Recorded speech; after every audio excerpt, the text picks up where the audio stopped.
Igor Bisotto, Jornal Sentinela do Oeste, hoje pela segunda vez entrevistando a nossa vice-governadora do estado, Daniela Rainer. Boa tarde, Daniela. Boa tarde, Igor. Boa tarde aos amigos que nos acompanham no Jornal Sentinela do Oeste.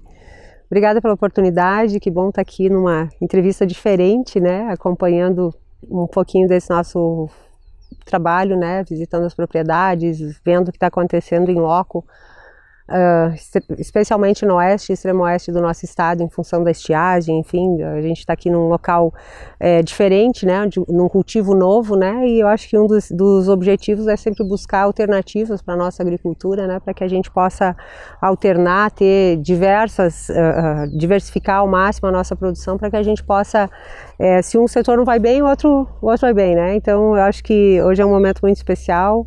Muito obrigada pela oportunidade. Prazer estar aqui contigo. Nós estamos aqui numa propriedade da família Roman, que fica no município de Campo Herê, no extremo oeste, tá? No cultivo de oliveiras. Isso aqui fica do lado do SEDUP, que é uma escola estadual aí de ensino técnico agrícola. Dani, eu fiz questão de trazer aqui porque desde a sua primeira campanha lá em 2018, muito se vinculou a sua imagem ao agronegócio, uma pessoa que entende os problemas do agronegócio. Percebi que já fizesse várias entrevistas naquele formato padrão, dentro dos jornais, das rádios, né? Então acho que é interessante te trazer para um ambiente onde você se sente mais à vontade. Eu acho que tem mais a ver contigo também. Bacana. Mas Dani, é óbvio que estamos aqui, mas neste momento eu gostaria de saber o seguinte, a que cargo que tu pretende disputar neste ano de 2022? Então, eu acho que ainda tem muito tempo pela frente, né? Mas o fato é que essa pergunta acompanha a gente percebendo nos jornais, um ano eleitoral, já todo mundo tá falando a respeito.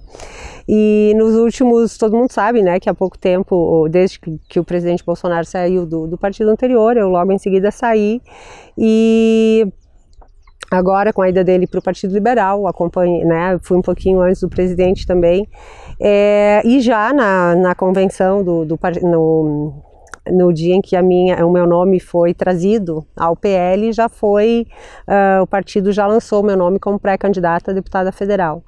E é algo que me agrada muito, né, essa é a definição que a gente tem no momento, né, que eu seja candidata a deputada federal. Eu acredito que, independente do cargo que eu vá concorrer, eu quero continuar ajudando o Estado. Eu acredito que federal a gente consegue muitas coisas para cá também, inclusive, né, como tu disseste, a agricultura, que é uma das pautas que eu mais defendo, o agronegócio, o setor produtivo como um todo, mas a agricultura justamente por entender que na nossa região, especialmente, Igor, todo mundo sabe que é o carro-chefe, né? E não só na nossa região, a agricultura é o que tem mantido o nosso estado de pé, o nosso país de pé, nas sucessivas crises que se passa, e eu sempre quero seguir defendendo esse setor, defendendo a agricultura, os agricultores, mas defendendo o setor produtivo também, né, junto ao governo federal, buscando alternativas cada vez mais para ajudar o nosso estado. Eu entendo que foi no momento que você se filiou ao PL que o próprio partido lançou o seu nome como um nome na pré-condição de candidata a deputada federal. Mas algum outro cargo ou alguma outra possibilidade está aberta? Eu vou cogitar aqui. Deputado estadual, Senado, vice de alguém no Senado, existem outras possibilidades em aberto? Eu acredito que a gente sempre tem que trabalhar por um projeto, né? Eu, Daniela, sempre tive esse perfil, trabalhar pelo grupo, né? A política não é algo que se faz por si só, ninguém é candidato de si mesmo, né? Eu não gosto de nenhuma imposição também, e independente de qualquer circunstância, a gente tem que estar à disposição do partido para o que precisar da gente. Como ocorreu na campanha de 2018. Exatamente. Lá, pelo que me consta, tu não tinha definido, vou disputar A, B ou C, e no último momento acabou sendo candidata a vice numa chapa majoritária. Foi isso? Não foi? Naquela situação eu seria pré-candidata a deputada estadual, naquele momento, e quando se decidiu ter uma chapa ao governo do estado, me convidaram para ser a candidata a vice-governadora, e eu entendi que pelo projeto, pelo grupo, seria bacana eu ajudar, até porque foi uma situação diferente do que é agora, né? Naquela situação a gente estava entrando na política, né? Eu vim para a política com tantos brasileiros, né, que estavam indignados, que queriam mudar e que viram no presidente Bolsonaro a esperança, né, dessa transformação, dessa mudança que a gente espera para o nosso país.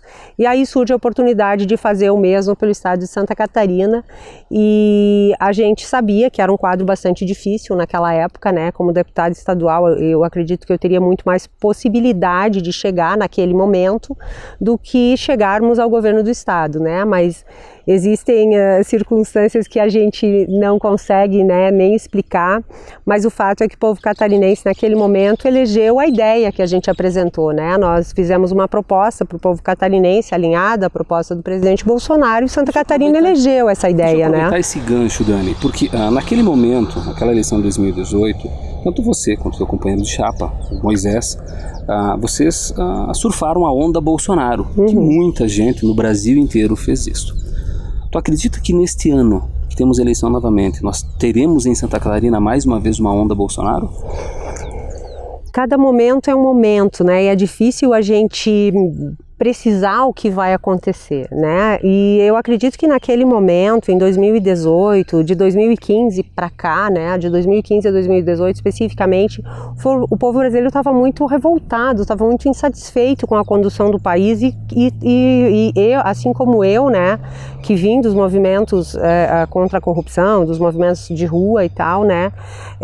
A gente queria mudar, todo mundo tinha levado a gota d'água, né? E a gente teve uma eleição totalmente diferente de todas as demais, onde toda a sociedade se levantou e queria mudanças, né? E eu fiz parte desse processo e vi no presidente, município por município. Muitos desacreditados naquele momento, mas você com uma segurança ímpar que seriam eleitos, e de fato foram. Eu acreditei numa ideia, eu acredito nessa mesma, sigo leal, fiel, mantendo a minha palavra, a minha postura, o meu posicionamento, né? E sigo defendendo as mesmas ideias que nós defendemos lá em 2018, e eu vi no presidente Bolsonaro a esperança, né? A personificação das esperanças que eu tinha de mudar o Brasil. Isso é uma frase clássica, já que eu sempre falo, né? E aí a gente vem junto com o presidente e eu realmente fui, qual é a melhor forma como eu posso ajudar, né? Enfim, me chamaram para ser a vice-governadora, foi uma votação expressiva, não consegui dizer não, né? Embora já na época eu entendesse, assim, eu tinha ideia de que ia ser uma bagunça na minha vida, porque normalmente o processo eleitoral, o pessoal já está na política há muito tempo, foi vereador, prefeito e tal, é outro ciclo, né? O meu ciclo foi muito rápido, muito intenso. Disputa um cargo eletivo? Foi minha primeira filiação partidária. Nunca tinha sido filiada a nenhum partido político, me filiei nos últimos dias do prazo ali, e enfim, minha primeira filiação, minha primeira disputa. Você não sentiu falta da experiência que um outro cargo eletivo poderia ter te dado? Porque, vamos a uma outra questão aqui que eu não posso só te perguntar. Tanto você quanto Moisés se elegeram naquele momento, mas mesmo antes dos dois processos de impeachment, me parece que já existia um esfriamento da relação da vice-governadora com o governador Moisés. E aquilo, em algum momento, existiu uma ruptura. Qual foi o momento dessa ruptura, Daniel? Vou tentar te responder todas essas perguntas aqui. Eu acreditei numa ideia, né? Eu acho que volto a enfatizar, Santa Catarina elegeu essa ideia, essa proposta, né? E assim que nós nos elegemos, primeiro porque não tinha relação, porque a gente nem se conhecia, né? Foi um grupo de pessoas, mais uma vez, que abraçou um projeto defendendo essa ideia. E volto a dizer, eu continuo leal, fiel, firme nessa mesma ideia que Santa Catarina elegeu. E assim que a gente se elegeu, infelizmente, houve um afastamento dessa ideia, né? Desse contrato que Santa Catarina fez com quem foi eleito, né? E eu acho que o momento mais expressivo, assim, ou determinante, talvez, nunca é um fato só, né? São uma sucessão de circunstâncias que levam a um deterioramento, né? E com certeza a falta, mas aí que talvez sim a resposta é bem complexa, porque talvez a falta de habilidade, né, no meio político tenha dificultado algumas coisas, mas ao mesmo tempo a nossa proposta era justamente outra, era renovar aquela política tradicional que ninguém estava contente, né? Então, de fato, isso a gente conseguiu trazer, né, para a política. No início teve muitas ações, como enxugamento da máquina pública, que para mim sempre foi algo necessário e continua sendo necessário, e eu não concordo agora, nesse momento que está se engordando a máquina pública novamente, mas o fato que foi determinante, assim, né, eu acho que é público, todo mundo sabe, que foi que ainda na transição houve aquele encaminhamento para retirar os incentivos fiscais dos defensivos agrícolas, e foi algo que eu não podia aceitar de maneira alguma e não aceitei. E eu tenho certeza que o meu posicionamento naquele momento foi determinante para que não houvesse o aumento, né, o final aumento dos impostos em função do fim dos incentivos fiscais, né, porque até hoje não aumentou, né, e eu tive uma conduta, eu sempre digo, foi uma conduta muito respeitosa, porque eu nunca ofendi ninguém, nunca tive necessidade de desfazer ninguém para ser o que eu sou, mas foi uma conduta muito firme, e nunca tinha se ouvido o setor produtivo, né, o agronegócio, os agricultores, e eu sempre tive o hábito de ouvir, de conversar com as pessoas, de estar perto, assim como agora eu estou indo em diversas propriedades, muitas prefeituras, muitas cooperativas, para ver o que realmente está acontecendo na nossa região, porque não adianta ficar no ar-condicionado olhando o que está acontecendo, a gente tem que ir lá olhar qual é, aqui a gente está no meio de uma produção nova, né, relativamente nova, que que de repente seja, que eu acredito que seja uma das alternativas, né, de produção para nós, mas enfim, naquele momento em que o governador entendeu que tinha que retirar os incentivos fiscais dos defensivos agrícolas, eu não tinha como ter postura diferente da qual eu tive, né, que eu tive, que era me posicionar contra, e fui a público dizendo que eu não aceitava, e continuo hoje. Se tu me perguntares qual é a coisa que eu mais me orgulho de ter feito, foi isso. Porque me custou muito caro, né, uma ruptura bem importante, porque ficou claro que eu não ia ceder ao que eu ia cumprir o contrato que Santa Catarina fez comigo, e eu vou cumprir. Então eu tenho a consciência muito tranquila, porque eu fiz o que eu deveria ter feito, e naquele momento, se tivesse aumentado de 0 para 17%, teria quebrado o estado, teria quebrado a agricultura de Santa Catarina, a gente teria literalmente matado a nossa galinha dos ovos de ouro. Okay. E isso acabou lhe custando caro. Custou muito caro, mas quando tu faz o justo, o resto vem, Igor. Mas do ponto de vista político, eu entendo assim, todos os jornalistas acompanham aí o cenário no nosso estado de Santa Catarina. Normalmente, o vice-governador também acabava indicando nomes para as diversas secretarias para, assim, de fato, cumprir esse contrato que se dá no momento da eleição. Tu não teve essa oportunidade. Esse é um diferencial também, que eu sou uma eterna otimista, eu sempre vejo o copo meio cheio, e a gente vinha de um cenário onde as pessoas, e ainda existe um cenário em que os políticos se preocupam unicamente em ocupar cargos. Eu me preocupo em trabalhar, e muitas vezes eu sou questionada por querer trabalhar. Pô, mas por quê? Por que tu não fica? Não vou, eu vim aqui para trabalhar, eu vou trabalhar. Eu acho que é isso que o povo espera da gente. Ninguém espera, evidentemente que eu tenho que estar ali pronta, preparada para numa eventualidade assumir o estado, como eu já fiz por 2 vezes. Eu trago chuva, tá, gente? Olha só que legal. Nosso Grande Oeste está precisando de chuva. Por todas as cidades, desculpe a brincadeira, mas por todas as cidades onde a gente passou, a gente foi passando e a chuva foi indo atrás. Então as minhas preces estão sendo ouvidas e a gente está levando chuva. Se Deus quiser, vamos comemorar daqui a pouquinho. Mas enfim, eu acho que o posicionamento que a gente tem que ter, a minha vinda para a política não se deu se deu realmente para tentar ajudar, né, na busca de ajudar, de colaborar, sair da minha zona de conforto, deixei a minha vida lá para estar me dedicando e cuidando do nosso estado. E vocês têm certeza que eu paguei um preço muito alto por estar aqui, por ter defendido as coisas que eu defendi. E eu tenho certeza que eu estou no caminho certo e eu vou continuar defendendo a proposta que eu fiz e que Santa Catarina elegeu. A gente não pode ir contra o eleitor, né? Eu acho que muito mais, muito se fala, né? Eles surfaram a onda, mas o que o povo elegeu? Foi uma proposta, foi uma ideia, foi um conceito. E eu continuo defendendo. E continua alinhada a isso. Exatamente. Enquanto o presidente estiver defendendo esses ideais, essas ideias, esses objetivos que Santa Catarina especialmente elegeu, elegeu, eu vou continuar defendendo, vou continuar apoiando, e eu acho que é isso que a sociedade espera da gente. Entendo, tu deixa isso claro, que existiu um grande prejuízo do ponto de vista político quando, dentro desse governo, obviamente, quando você se posicionou na questão dos defensivos.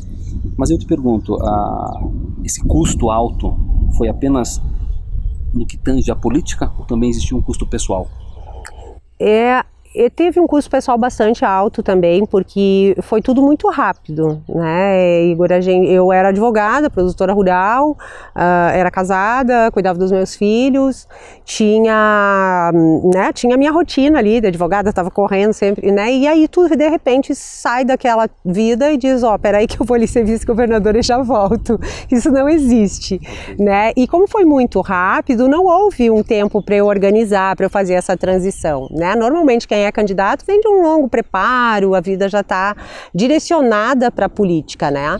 Então, mas eu acho que tudo acontece depois que as coisas acontecem, evidentemente que gera um sofrimento muito grande, né?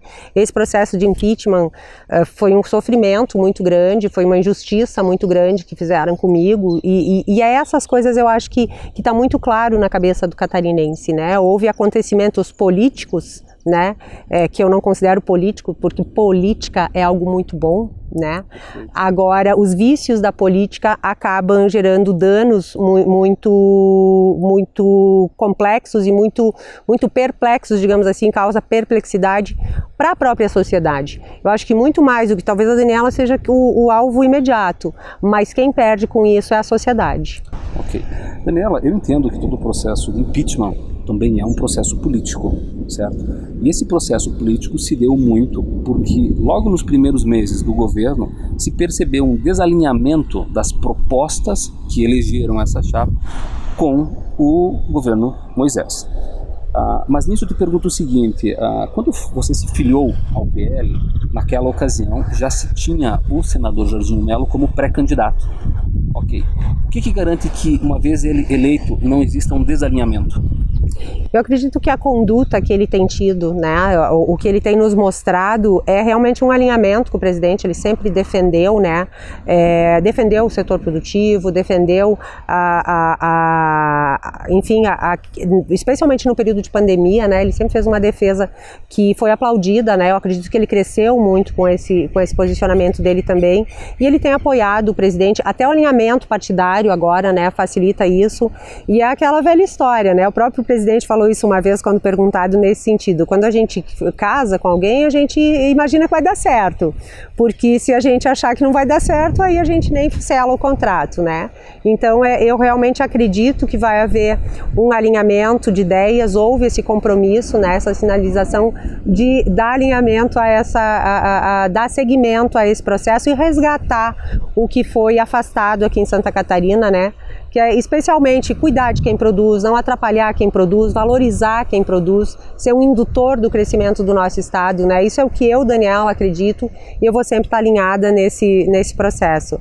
Tá certo. A gente vai começar a comemorar aqui, porque vai chover. Vai começar a comemorar, porque mais uma vez se faz verdade aquilo que tu acabou de dizer, tu traz chuva para nossa região. Que bom, vou andar o estado inteiro agora. Nessa minha entrevista, gostaria muito que tivéssemos a oportunidade de fazer mais algumas coisas aqui no campo, mas felizmente está vindo a chuva. Aleluia. Está começando a garoar, quem está nos assistindo não está vendo a garoa, mas nós estamos aqui sentindo essas pequenas gotas. Que bom, graças a Deus, muito obrigada. Mais uma vez, Dani, muito obrigado pela presença aqui na nossa região, em Camporê, em Palma-Sola, em São José do Cedro, em toda essa nossa região do Grande Oeste. Maravilha, São Miguel do Oeste. Tu de fato és uma vice-governadora presente. Lembro de quando te entrevistei, ainda à época da campanha, da tua consciência que seriam eleitos. Não foram, infelizmente nós não conseguimos ver o nosso governador do estado 1/10 das vezes que você veio para a nossa região. E nós realmente precisamos de alguém que defenda os interesses do Grande Oeste catarinense. Então, muito obrigado. Obrigada, Igor. Se tu me permitires, eu acho que isso é uma característica minha. Eu conheço todos os municípios de Santa Catarina, já conhecia antes da campanha. Eu só não conhecia Sombrio, mas já fui conhecer Sombrio. E eu sempre tive essa característica de estar perto, de ouvir, de ver em loco. Eu acho que o chão de fábrica é que faz o líder, é que faz a gente conectar com o que está acontecendo, com as medidas que a gente vai tomar para resolver os problemas, né? E desde a visita da ministra Tereza Cristina em Chapecó essa semana, eu tenho percorrido todo o Oeste, conversado com os produtores, com os prefeitos, com as cooperativas, visitado plantações, né? Justamente para entender o que está acontecendo e poder colaborar de uma forma mais efetiva. O meu intuito sempre foi esse, colaborar de uma forma mais efetiva, aproveitar esse conhecimento que eu tenho, essa facilidade que eu tenho de conversar com as pessoas e de conseguir transitar bem em todos os setores da nossa economia. E culturalmente também eu entendo muito bem o nosso estado. Enfim, eu acho que, eu acredito, né, piamente que é isso, era isso que eu esperava de um político, né, quando eu era, como uma cidadã, né, quando eu não era política.